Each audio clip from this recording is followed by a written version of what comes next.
I think this is an important lesson for social enterprises. You've got to remain flexible sometimes and see the way in which the market responds to what you want to do.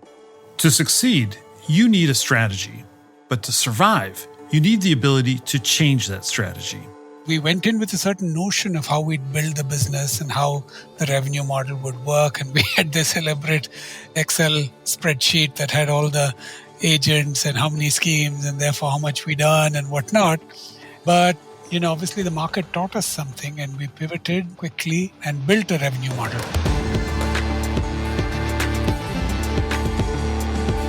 Welcome to Grit and Growth from Stanford Seed, the podcast where Africa and South Asia's intrepid entrepreneurs share their trials and triumphs with insights from Stanford faculty and global experts on how to tackle challenges and grow your business. In the past several episodes, we've been exploring how to build a strategy argument with Stanford professor Dr. Jesper Sorensen. We've discussed how good strategies are logical arguments for how your company succeeds, built on some bets on an unknowable future. But nobody has a crystal ball. You can't get it 100% right the first time. And that means you have to adapt as you go. Jesper calls this process discovering your strategy. And it's an art that combines theory and practice, past and future, persistence, and openness to change. When it comes to social enterprise, iterating on your strategy can vastly increase your impact, allowing you to apply your solutions at scale. It can even uncover new, unforeseen benefits that help in ways you might never have predicted. And that's exactly what happened with our guest today. On today's episode, we have the story of a company that is discovering its strategy and creating enormous impact along the way. It's an amazing lesson in updating your assumptions while staying true to your foundational values. The name of this company is Haqdarshak. Haq in Urdu means your rights, and Darshak in Sanskrit means the organization or person who shows you the path. So an organization which shows you the path towards your rights. This is Aniket Doegar. I am originally from up in the northern part of the country in India, up in the Himalayas, from a small place called Shimla. And I am the co-founder and CEO of Haqdarshak. The other co-founder of Haqdarshak is someone I know well. Yeah, so I'm PR Ganapathy. People call me Guns, although I'm a peace-loving vegetarian. I'm the regional director for South Asia for Stanford Seed. But I'm also very proud of being able to call myself also a co-founder and one of the first investors in Haqdarshak. Guns has since moved on from his role at Stanford Seed, in part to focus on projects like Haqdarshak. Both he and Aniket have big dreams for the company. Our mission overall, of course, is to eliminate generational poverty in India through access to social security. Overall, till 2030, we want to do that by reaching 100 million people. Haqdarshak may well be on the verge of achieving that ambitious goal, but their path hasn't been easy. They've had to adjust on the fly and rethink their whole strategy multiple times. They've learned from every setback, and in fact, learning is so integral to Haqdarshak that their story begins with a teacher in a classroom. My mother and her sisters, all of them are teachers. So I think when I started teaching, I found newfound respect for my own mother. So I actually went to do my bachelor's in commerce and economics from one of the best colleges in India, in Delhi University. And I had no intention of doing commerce. So I joined Teach for India, which is based on the Teach for America model, and taught grade 2 students, 75 students in a city in Pune, in a low-income school. Today, 68 of them are in college, which is my still late biggest achievement. And till then, I was trying to build my resume to get to Stanford or Harvard, one of the colleges, and build my resume. But I think I just fell in love with the work on the ground, in the community, with the people.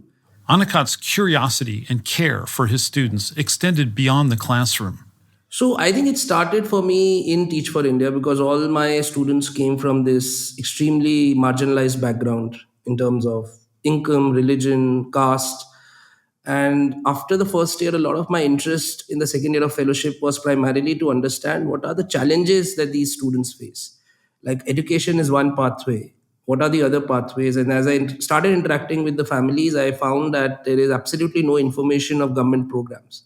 And it stuck with me. And back then, of course, I never thought that I will start working on this problem, but that kind of stuck with me, that they have no information on any kind of government programs. And just for context, India spends about 8 to 9% of its GDP on social security.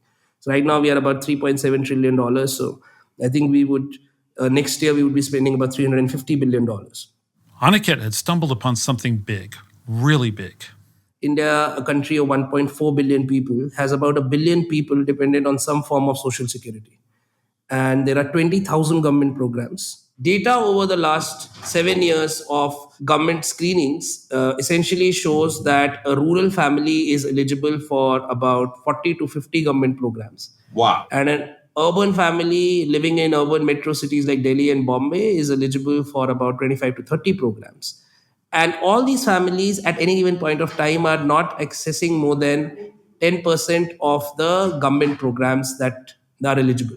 I mean, you're talking about doubling or tripling the resources that they have at their disposal. I mean, if I'm accessing 2 or 3 schemes, but I'm eligible for 20, you're talking about life-changing benefits. I want to underscore just how significant this additional income can be. In a 2011 analysis by the Pew Research Center, 97% of Indians were classified as low income, living on less than $10 a day. And 20% of the country was considered poor, living on less than $2 a day. Think how much of a difference that extra government assistance would make. A few days ago, our old maid from Bangalore called us. And when my wife used to be at work, she kind of brought up our younger son. She was really like a member of the family. And she was in tears because they detected a lump. She was going in for a biopsy. She was really scared because, she had really no savings, no insurance, nothing. I called Deepta at Haqdarshak, and 24 hours later, this lady had been enrolled with a 500,000 rupee cover in the Ayushman Bharat program. She did test positive. It is unfortunately advanced stage, but now at least she has the reassurance that there is this scheme that can help her.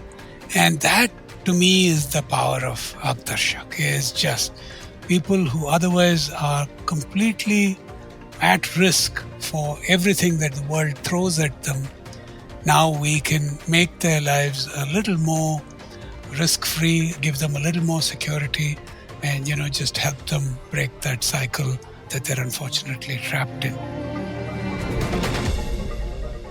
The potential impact was huge, but so was the problem. And it wasn't just the scale, it was the complexity. We are an extremely diverse country. We are a continent in itself in terms of the different diversity, right from north to south, east to west. So every little region and caste has its own different programs. There are programs for senior citizens, there are programs for tribal farmers, there are programs for better farming to small businesses. So they add up. And what happens is, if you had a program started in 1970s, it never politically shut. So there is a government program. I want to tell you this. When we were researching, there is a government program in India, in the state of Delhi, where you still have a line item for ink for the clerk of the king. Now, we got independence in 1947, but it still says in the budget line item. And Aniket, in these rural villages, did people have connectivity, power, literacy? I mean, what were you dealing with? No, absolutely not. I mean, today, India has about 860 million smartphone users, which is still out of 1.4 billion, only 65-70%. So it's still not there. In 2015-16, we were talking about 300 million smartphone users, because the real revolution in smartphones has only come in the last 2-3 years. So back then, only 20-30% of India was digitally connected. When you're dealing with challenges on that scale, you have to bring in the big guns. So, Guns, how did you meet Aniket? I think, this is how the universe conspires to bring good people together when their intentions are right. The Indian government had launched something called an Innovate for Digital India Challenge. It was a little cohort-based incubator at the Indian Institute of Management, Ahmedabad, my alma mater. And I wrote an application for Haqdarshak. And one of my friends who was on the other side, he looked at the application and he said, "This is a fantastic idea, but I know you have a full-time job. So if we select you, who's going to be in Pune?" And so I put out a call for co-founders, and Aniket, his antennae were tuned. He received it, I think, through the Teach for India grapevine. And then he wrote in saying, "I've tried to do the same thing, and this is something that I really want to commit myself to doing." We met, and I think within 15 minutes, we just hit it off. And I said, "Aniket, if you're willing to take this ball and run with it, I'm willing to fund it and support you to get this off the ground." And we shook on that, and that's all. We just went with it. From the very beginning, Aniket and Guns agreed that any solution had to be sustainable. It was almost an article of faith for me that scale can be achieved and lots of social problems can be addressed by thinking through a revenue model, by having financial sustainability built into the DNA of the organization. And so I think out of the box, we were thinking of a revenue model, we were thinking of financial sustainability. We were not thinking non-profit, grant driven. We were always searching for a revenue model so that we can get financial sustainability, scale, not depend significantly on handouts or grants in the traditional nonprofit model. So began the quest to create a life-changing service that would connect millions of Indians to the right government programs while earning enough revenue to grow.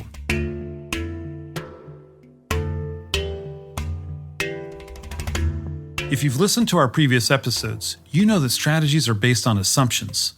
See if you can identify some of Haqdarshak's early bets. So let's talk about that. What was the first iteration of Haqdarshak? So our initial thought, and the government also has hundreds and thousands of these last mile agents. So what we thought is we should focus on building like a product platform, what we would call a SaaS platform, so that we would be asset light, we would be people light, and like a very lean organization. So our entire platform approach was not thinking of the last customer, the last mile citizen. That we had figured in the first 6 months itself, that if we build for the last mile customer, we'll have to burn through millions of dollars. And that again, we didn't want to do. We wanted to build it like a very value-based organization, not valuation-based. So the first phase of Haqdarshak was all about reaching the government. The first step was primarily to think, let's build the platform and the repository of government programs first, because we were very focused to see that the platform should be accurate more than anything. Think of the eligibility criteria in government programs like a probability theorem, if and or conditions, right? So it's simply if you belong to a caste and of this income or of this geography and so on and so on and so on. So essentially you have these 220 concepts built into a library. So we built for accuracy back then. So one of our core beliefs as the founding team, all of us, was that we may not be able to initially scale a lot, but we need to be absolutely accurate because we can't give wrong information to the citizens. So that's essentially what we were building for the first couple of years. Guns and Aniket prioritized accuracy over scale. Version 1.0 would be the ultimate database of government programs and their eligibility requirements. They assumed that building a system to reach end users directly would be far too expensive. And state governments seemed like a natural customer, since they had a compelling interest in reaching their own populace with various social welfare programs. There was only one problem. We, without naming the governments, we reached out to 4 state governments and we got contracts. We got paid by 1 by the end of the year. 3 never paid us. Boy, that's like the classic story, isn't it? So one realization immediately was that government is a great collaborator, but we cannot build a business on government paying us because we will be dead before we start and there will be no cash flow. So we said, okay, government is out for making money. I think this is an important lesson for social enterprises. You've got to remain flexible sometimes and see the way in which the market responds to what you want to do. And I think that's what Aniket and his team have done. Is we went in with a certain notion of how we'd build the business and how the revenue model would work. And we had this elaborate Excel spreadsheet that had all the agents and how many schemes and therefore how much we done and whatnot. But, obviously the market taught us something and we pivoted quickly and built a revenue model. While the revenue model needed a reboot, there was plenty from Haqdarshak's first strategy that made sense.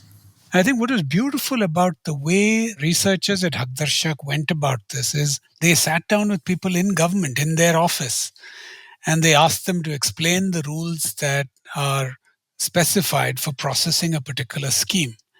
Our platform was absolutely perfect in the sense of what does it take to actually get the benefit of this scheme. So we wanted to assure our participants, our beneficiaries, that if you go through and have help in putting together your application will be perfect in all regards. There's no technical basis for it to be rejected. And that research was incredible because this information is not easily available. It's not on some website. It's not a standard circular that everybody refers to. So it was documents, it was scheme information, and it was the application process. All of these got digitized in the platform. With their unique IP in hand, Aniket and Guns revised their strategy. This time, they focused on getting a well-known flagship client. I would say every social enterprise in India has got support from one organization, Tata Group. Interesting story, I met Tata Trust first person on 25th December 2015 on Christmas Day in their office in Mumbai. This is before we set up officially and registered as a company. I did about 100 meetings with Tata team, 100 meetings in 15 field locations. And on October 31st, 2016, I signed a contract with them. I used to hear never a no, but never a yes. So I pursued them for about 10 months because I was very clear in the first year that if we get Tata in India, then I don't need to prove a contract or a credibility in India because I just used to then say, oh, Tata, I am working with Tata Trust. But even with Tata's endorsement, Haqdarshaks still needed a business model that would provide consistent revenue. Now, our assumption at that time was that the citizens would be willing to pay a small service fee because they're getting, a significant benefit from the government as a result of the work that we're doing. But as Aniket will talk about in due course, I think that would prove to be a little harder than we had anticipated it to be. Our initial pilots of trying to get citizens to pay really didn't work because the cost to customer acquisition, then getting them to pay a small fee, we had to offer discounts to them to initially popularize the service. Again, we realized that this will also mean that for the next 10 years, we are raising extensive capital and then reaching kind of a scale or market fit, which again, we didn't want to pursue in this space. We needed an agent, right? That was very clear that to reach these almost 1 billion people, we need agents in the middle who are using the platform. To understand what Aniket means by agent, you'll need to know about India's self-help groups of the 1990s. Can you just say a few words about the self-help movement in India? Because I think most of our listeners won't know about it, but it really was kind of a seismic shift in how governments tried to reach people. Yeah, and essentially the idea being that communities come together and guarantee each other's borrowing. And that then significantly improved the payment rates to where it was, 98, 99%. These were typically women because their reliability, their creditworthiness, their conscientiousness was significantly greater than the men. And therefore, the credit risk was fairly low. And people could lend small amounts of money that people could then put towards building a livelihood. So setting up a tea shop or a small restaurant or buying a few cows. So you've got this infrastructure that's already there, and you've used the word agent many times. Tell us about developing the agent network for Haqdarshak.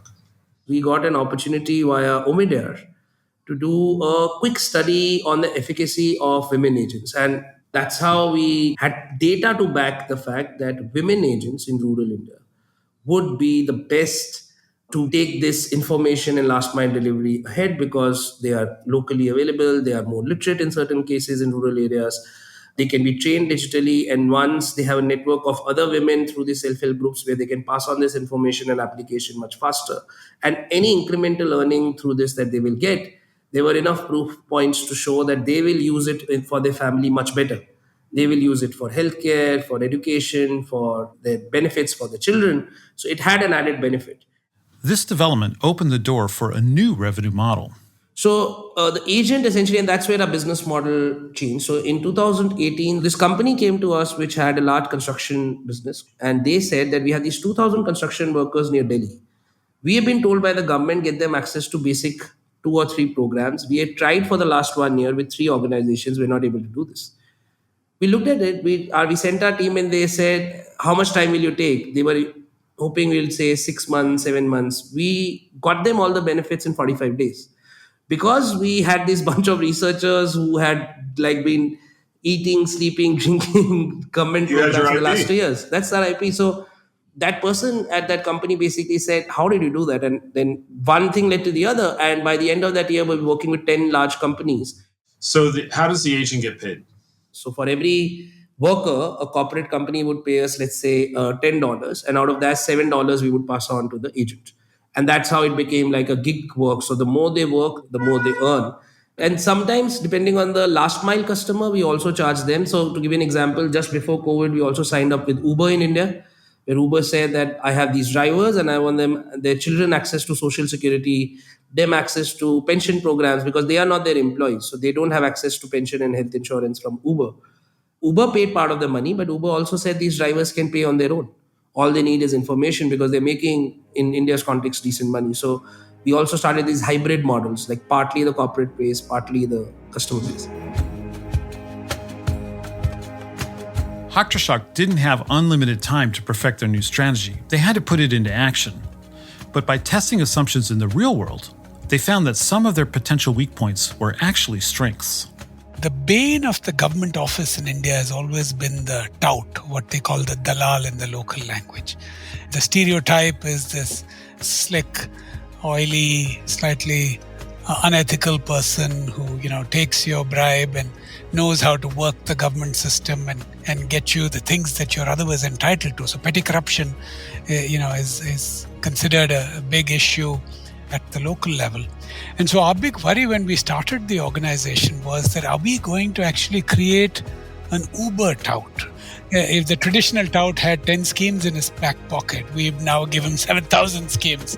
And it was a serious worry. And we built a lot of protections into the platform. So I think in the first place, the agent who's in the community itself, the first criteria is the agent has to be from that village. So we do not take anybody from outside that village or the neighboring village at max. So she has a radius of not more than 2 miles. Wow, so that really is the last mile.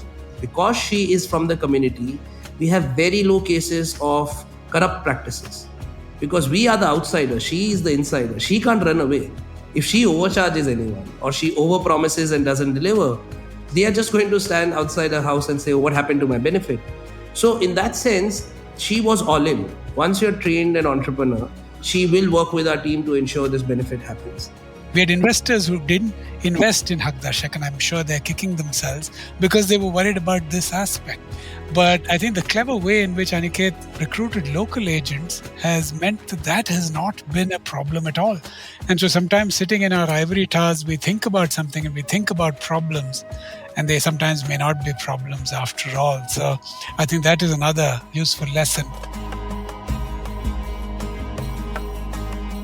The new business model also provided some unexpected positive impacts. As of today, 70 of our women had won Gram Panchayat local elections. So the Gram Panchayats for you, Darius, is the village council, and that's the form of local government in rural areas. Haqdarshak provided a form of social capital. Because essentially, you are this women in the village, rather than selling anything, you are giving people access to social security. You are this person who has more information than the locally elected representative of the village. That is super powerful. And that's how by the end of 2017, we had part of the puzzle solved now. That we had the platform, we have the back-end data of government schemes, we had this big 1 or 2 clients for our credibility, and we had also solved for the fact that we needed agents, but we needed women agents. And they are the ones for whom we need to now start building better platform solutions. So we were not building solutions for the end customer, but building it for this women entrepreneur, her app, her ease of doing work, so that she can in turn then guide the citizen who is digitally absolutely literate.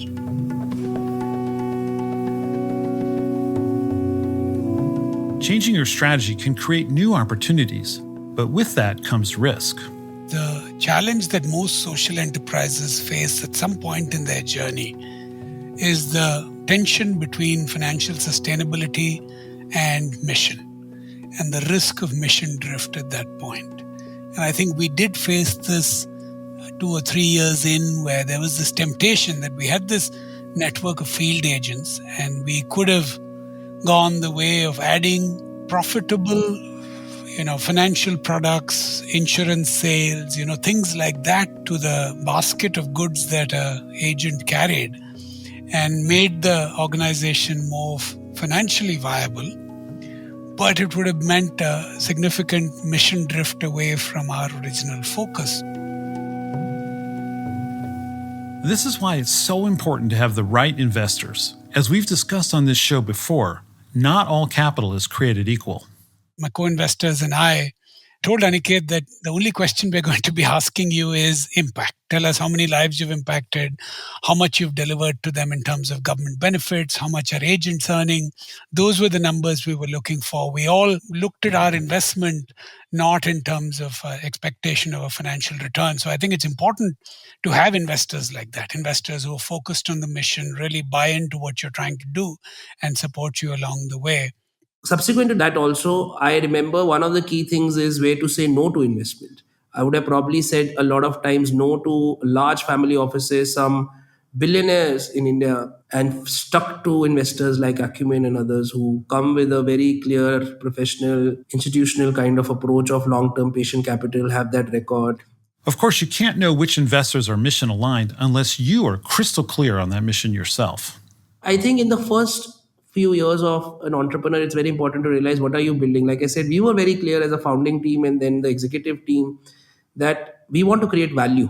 We don't want to run after valuation, and our rounds are also priced like that. And our focus is always getting the right investor at the right time rather than running after this. And so that ways, investor pressure has luckily never been on Haqdarshak that, oh, when am I going to get a return? Why is this not happening on return? Impact, like Guns mentioned, is always our monthly MIS is focused on how many people are we impacting.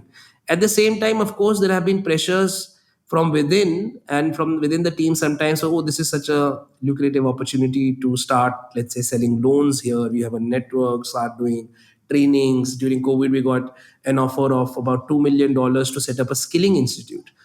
And we contemplated and said that do we want to be an organization which runs after capital and does everything, or do we want to be a specialized social security organization and really build an institution like which outlasts us, right? Like there is kind of probably hopefully like teams who come in and grow Haqdarshak as an institution, and hopefully we become one of the first listed organizations in India as a social enterprise, or who started off as a social enterprise and things like that. So I think that comes a lot from the confidence that initial investors and groups and teams bring in, that moral check that also happens. For me personally, I think it's always, like I said, been very clear that I want to build an organization which solves this problem in my lifetime. I don't want to leave this problem when I'm not there and I still think this problem existed. Sometimes your assumptions change, but other times the world does. COVID became a game changer for us because pre-COVID, how the companies looked at this was, one was government mandate, second was branding, third was some form of retention. But they never thought of it as saving them bottom line money. But COVID happened. And the first 6 months of lockdown, you saw this millions of Indian workers walking barefoot, hungry, people migrating back to the villages. By then, we had connects with family offices in India directly. And they basically were shocked because they said, we do not know who is our worker. We do not know what their needs are because it's so far down the supply chain sometimes. And that's when they started saying, actually providing somebody government health protection, government pension, or a food stamp kind of a food card in India, ration card, actually will save my business. Because then that worker is not migrating back.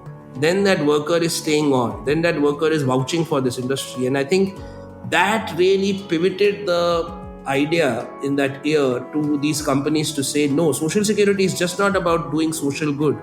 It actually is really something that can help my business sustainably grow. Because if something like COVID happens again and my workers go back, it's going to take me so much longer to get these workers back. And that's where the industry struggled for such a long time. After COVID, Haqdarshak was in need of another strategic reboot. I think in 21-22, last financial year, we also had one of the toughest years. We had the repercussions of COVID, like every business, and we were absolutely negative in cash flow at one point. We had no money to pay salaries. We delayed salaries for our team for 3 to 4 months in certain cases. Again, for some reason, we had single digit attrition. People didn't leave us. We never fired anyone. We never did layoffs. We also didn't cut anyone's salary. We just asked for time because we had this core belief in our business plan, that we'll turn things around.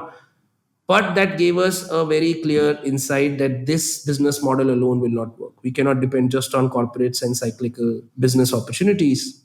True to form, that setback has driven the next iteration of Haqdarshak, potentially their biggest yet.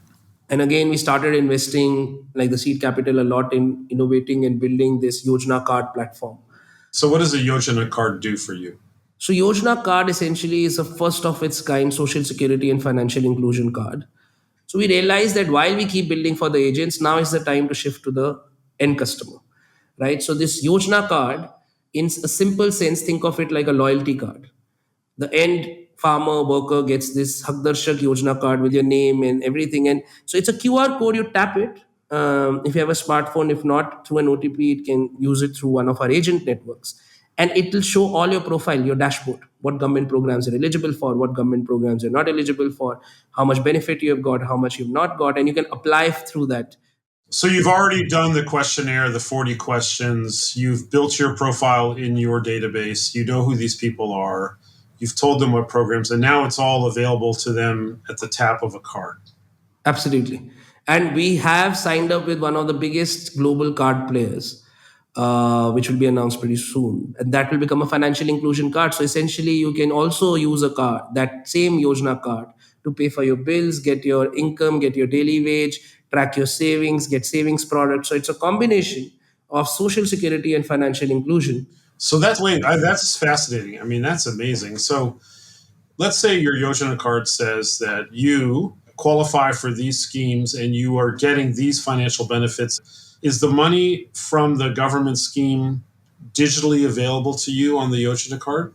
Yes. As a farmer, I'll tell you, are eligible for these government benefits of 1,000 rupees per month. And this benefit can come into the bank account linked to that card.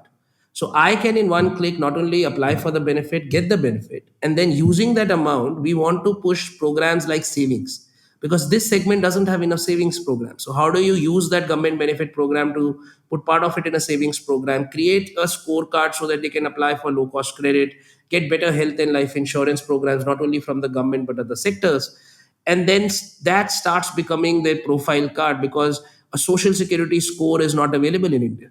So how do you start creating with this card a social security score for these 900 million people who are not yet there in terms of their profile? So those things give us kind of the belief that we will reach 100. So the 100 million is just not a statement. We think that some of these things coming together over the next couple of years, we can reach that. Pivoting isn't easy. What drives Aniket and Guns to keep innovating is the passion they have for their mission. What about the longer term impact? I mean, if somebody is accessing a couple of $100s a month in rural India, which they were not accessing before, I still feel like that could be life changing. Let's say those millions of families who would have got a scholarship for their children, and for that, because of that, being able to send someone to school. I mean, that's the reason somebody will get out of generational poverty. It's the same passion that Aniket brought to his students all those years ago. I think teaching by far is the greatest leadership role you can take. It's just absolutely day in, day out the most, but also the most rewarding. Like, it's tougher, it's very tough, but also at the end of the day, it's something that teaches you patience. Like, I taught my students in 2010, and like I mentioned, a couple of them are interns at Haqdarshak. Oh, that's so cool. That's so great. So I think it's just rewarding. It just takes time. It teaches you patience. Today's Haqdarshak looks much different than its first iteration. Some of the original assumptions that Guns and Aniket made didn't bear out. They've had to reset more than once, but they've listened to the market, and each stage has built on the previous one. Their product developments have informed their revenue models, and vice versa. Changing your strategy isn't an admission of defeat. Nobody gets it 100% right on the first try. Pivoting is about adapting to changing markets and new opportunities. Some strategies won't be viable when you're just starting out. You may need more credibility or leverage or consumer awareness. catering to end users with the Yojana Card is only possible because of the foundation that Haqdarshak has built. And through it all, Guns and Aniket have stayed patient and kept a clear view of their mission. And that's why today, Haqdarshak is in a position to help 100 million people. Thank you to Aniket Doegar and Guns Ganapathy for sharing their journey.